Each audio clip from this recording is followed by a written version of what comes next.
pessoal, tudo bem? O meu nome é Jéssica e este é o Dia de Livro.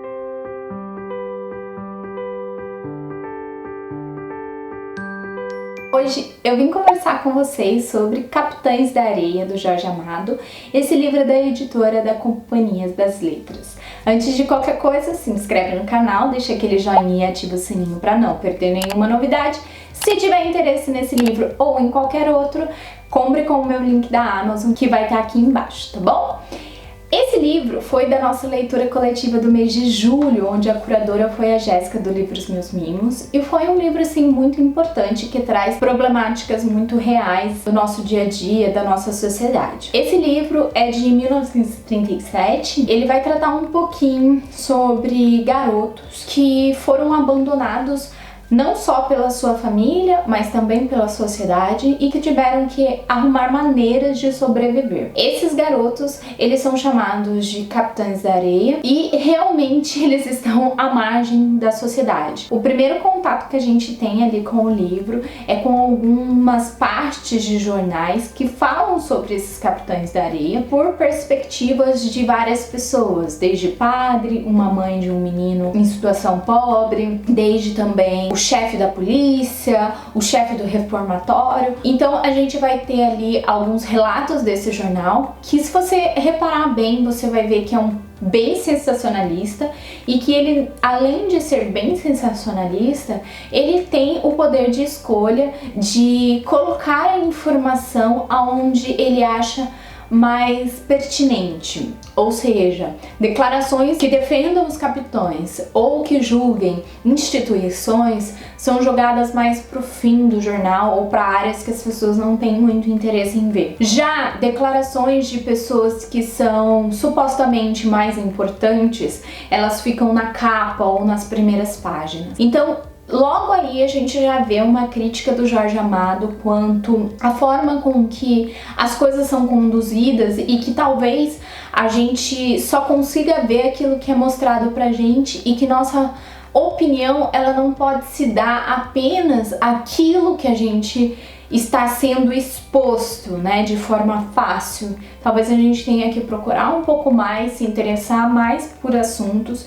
para que a gente consiga ter um entendimento completo, não só de como é a nossa sociedade, mas de como seria a forma ideal para a mudança dela. Esse livro do Jorge Amado, ele foi queimado, já que nós vivemos a ditadura, né? E esse livro, ele tem uma forte expressão a respeito de... Ali ele fala de greves, mas é da união realmente das pessoas proletariadas, pobres, que é necessário que a gente se una para que a gente consiga lutar contra o que há de errado, né? E não deixar que pessoas que sempre estiveram no poder continuem ali decidindo as nossas vidas. Então eu acho que esse é um dos primeiros pontos desse livro que é muito, muito importante. Sobre a narrativa do livro, a gente vai ver ali esses garotos. O líder dos Capitães da Areia, ele é composto pelo Pedro Bala, mas ele tem algumas pessoas ali, eu não vou lembrar o nome de todos os personagens, mas eu tenho aqui a minha colinha. A gente tem o João Grande, que ele representa a força desse grupo, então ninguém mexe com o João Grande, mas ao mesmo tempo a gente percebe que é um garoto com um coração de ouro. A gente tem o Pirulito, que ele é muito devoto a Deus, e isso a gente vai entender mais pra frente, porque a gente tem um padre ali que tenta em alguns momentos dar assistência a esses meninos, né? Então a gente tem ele como uma representação ali da igreja, mas existem outras complexidades fora a ajuda que esse padre tenta dar, mas é interessante a gente ver. O professor, que eu posso dizer que foi o meu personagem favorito, é um garoto que sabe ler, porque muitos ali do Trapiche, né, que é onde eles vivem, desse grupo dos capitães, eles não sabem, eles não têm nenhum tipo de instrução, e além do professor saber ler e gostar muito disso, né, ele também tem um talento que é desenhar, ele desenha muito bem também. E eu gosto muito dele dentro dessa história porque ele consegue ser aquele exemplo de conhecimento para esse grupo sabe? Só que ele não tem nada de snob, nada de... Ele entende a sua situação, ele entende aquilo que ele vive, mas ele ainda tem sonhos.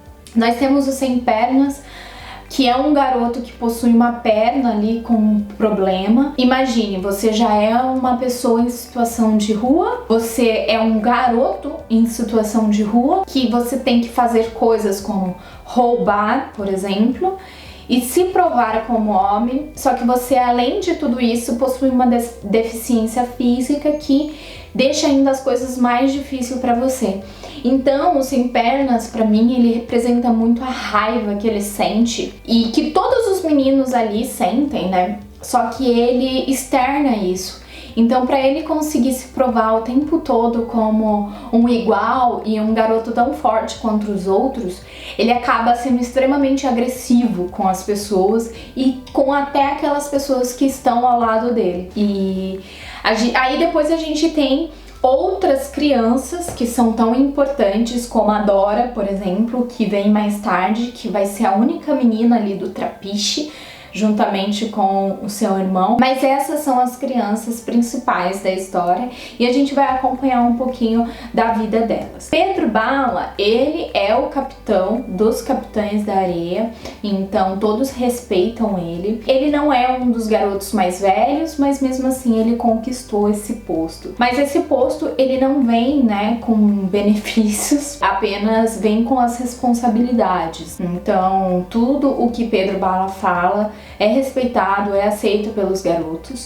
A forma com que eles encontraram de sobreviver é através dos furtos. Então eles planejam furtos e contrabandeiam esses objetos que eles furtam através de uma terceira pessoa. Então eles têm contatos ali muito forte com a marginalidade da região. Existe também a Dona Ninha, que é uma mãe de santo ali, que representa a religião, né, de matriz africana, fora o contraponto do padre. Mas aí a gente vai começando a ter o desenrolar da história em si, juntamente com a exposição, principalmente desses meninos que eu citei aqui pra vocês, que são os principais ali da história, da vida de cada um, de como cada um chegou ali. Então a história em si, ela é bem simples.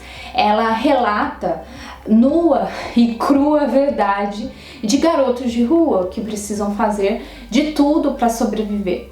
Mas aí a gente vai acompanhando como que eles chegaram ali, sabe? Por exemplo, como eles chegaram até ali e, por exemplo, o que aquele grupo representa como família na vida deles. E aí a gente percebe o quanto a família é um ponto importante para todos eles ali e que eles se agarram a qualquer estímulo ou demonstração de afeto. Essas crianças, como eu disse, elas têm que se provar o tempo todo, ainda mais, né, que são meninos, e eles têm que se comportar como homens. Existem cenas muito fortes, como de estupro, e isso é bem explícito. Existe uma cena a respeito disso e é muito complexo porque a gente vê a cena e a gente não consegue captar que é uma criança fazendo isso, e ao mesmo tempo mostram-se outras cenas, como uma cena do carrossel e um encanto desses meninos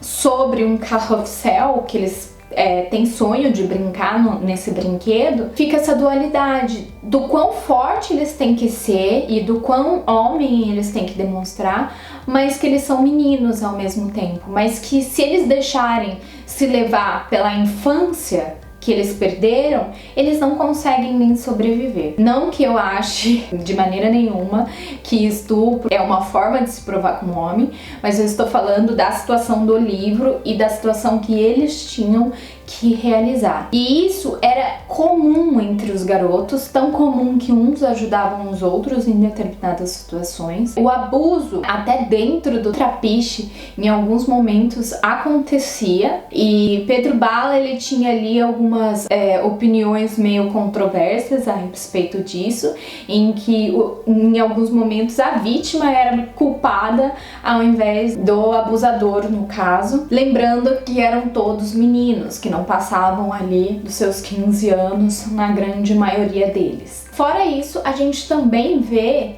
sistemas como de pedofilia. Então existe ali também o relacionamento desses garotos com mulheres bem mais velhas, então mulheres de quase 40 anos, e o quanto isso também não influenciou na cabecinha desses garotos, porque como eles se viam como homens, o quanto isso era prejudicial, e que ali a sociedade daquela época achava muito normal um garoto estar com uma mulher muito mais velha. E é engraçado esse ponto, porque a gente crucifica muito, né, o fato do estupro que eles realizam, mas é pouco se fala a respeito também da pedofilia que eles sofrem, dos abusos que eles sofrem com adultos, com eles. Porque normalmente quando a gente fala de pedofilia, muito se vem à mente de homens fazendo isso com as crianças e não de mulheres. Mas eu achei um ponto muito interessante, então é por isso que esse livro ele contém diversos gatilhos que é importante a gente falar também um pouquinho sobre eles. Aí a gente também tem a crítica à sociedade. Então a gente sabe que são mais de 40 meninos naquela situação de rua.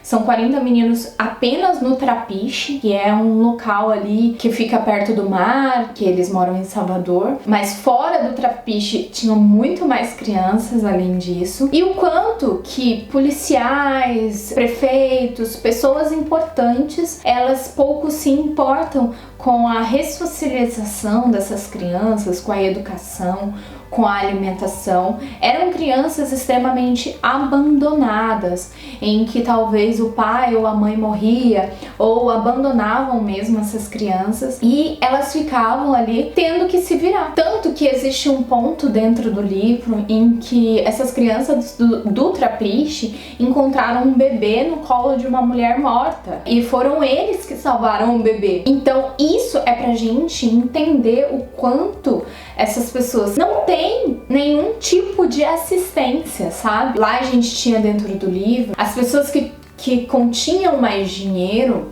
elas ficavam na parte alta da cidade, enquanto as que não tinham ficavam na parte baixa da cidade. E eu acho que só isso a gente já consegue identificar a crítica que o Jorge Amado ele quer trazer, onde as pessoas que têm dinheiro, elas têm os seus direitos garantidos, enquanto as pessoas que não têm a mesma condição social, elas são designadas como marginais, vagabundos, e acaba que elas realmente têm que representar esse papel para tentarem sobreviver. Fora isso, a gente também tem um ponto muito importante ali, que é a conclusão da vida dessas crianças. Então a gente consegue ver que mesmo depois que elas crescem, a gente tem uma conclusão do que rumo levou a vida de cada um. Alguns saíram ali de Salvador, foram pro Rio, outros continuaram ali por um tempo e foram seguir a sua vida, alguns arrumaram um trabalho. Mas isso é importante pra gente ver que a vida, de uma maneira geral, ela é assim para qualquer pessoa. Apesar das dificuldades que a gente passa diariamente, a gente continua a viver. E a nossa vida, ela continua dentro da história, se relacionando com diversas outras histórias. Mas eu acho que o que fica importante ali no final do livro é porque o Jorge Amado, ele coloca a greve, né, como uma representação da união do povo contra as pessoas que possuem capital. E eu achei isso muito legal, porque ali ele coloca como greve, né? Mas eu acho que qualquer manifestação que a gente faça, em que a gente se une, é importante para que a gente consiga não só conquistar direitos, mas também garantir com que eles sejam efetivamente cumpridos. Então essas crianças, todas essas crianças, elas tinham direito a ter um local seguro para viver, ter direito à saúde, ter direito à educação, ter direito à alimentação, mas em nenhum momento isso foi garantido, e isso deveria ter sido garantido principalmente pelo Estado, né? Porque eles já viviam em um lugar pobre. As pessoas que podiam ajudar, ajudaram da maneira que puderam, ou que tinham conhecimento para poder ajudar. Mas as representações ali de órgãos que poderiam ser órgãos transformadores, como por exemplo o reformatório, eram opressores com essas crianças. Se pensar que uma criança ela pode ir para um reformatório ou ficar na rua e ela escolhe ficar na rua, é porque sim, o local para onde ela está sendo mandado deve ser muito mais violento, muito mais hostil com ela do que viver na rua, onde ela não tem nada garantido. Então esse é um ponto muito relevante também do livro e muito importante para se levar a debate. Em relação a debate, a gente fez o debate desse livro no canal da Gé, do Livros Meus Mimos. Se vocês quiserem conferir, né, vou deixar o link aqui embaixo também. Mas o que eu queria dizer é que esse livro ele é muito, muito importante. Eu acho que em relação ao contexto histórico, pra gente cravar ainda mais de que sim, existiu ditadura aqui no Brasil, e só em um lugar onde existe uma ditadura é que você pega um livro tão importante, com questionamentos tão importantes, principalmente ao Estado, e ele é levado para ser queimado, para que as pessoas não conheçam, onde o autor ele tem que ir embora para outro país para conseguir sobreviver, onde ele foi preso aqui no Brasil por simplesmente não concordar com as atitudes do governo. A gente pode compreender um pouco mais, apesar de ser um romance. É um romance extremamente importante para a gente fazer esses questionamentos e aprender um pouquinho mais.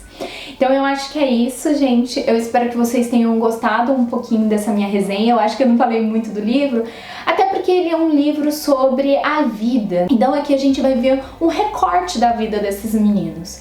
Mas me sigam no Instagram, porque vocês sempre vão ver ali na atualidade o que eu estou lendo. Pra conversar também um pouquinho comigo, se você quiser, sempre tô lá disponível. Também compartilhe esse vídeo se você gostou com seus amigos e familiares, porque me ajuda muito. E eu acho que é isso. Eu espero vê-los em breve. Um grande beijo. Tchau!